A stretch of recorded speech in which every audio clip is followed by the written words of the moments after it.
সোমবার ভোরে চট্টগ্রামের হালি শহরে ভয়াবহ বিস্ফোরণে কেঁপে ওঠে পুরো ভবন। মুহূর্তেই ঝলসে যায় একই পরিবারের ৯ জন।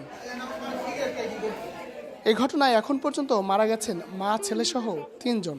জাতীয় বার্ন ও প্লাস্টিক সার্জারি ইনস্টিটিউটে ৬ জন চিকিৎসাধীন। ভর্তি থাকা সবার অবস্থায় আশঙ্কাজনক বলে জানিয়েছেন চিকিৎসকরা। আয়সার জ্বর উঠছে, কাঁপতেছে, বলতেছে এখন কিছু বলা যাবে না, বিভিন্ন পরীক্ষা দিচ্ছে, করতেছি। কেউ আশঙ্কামুক্ত না, সবাই বলতেছে ঝুঁকির মধ্যে আছে, ঝুঁকিপূর্ণ সবাই।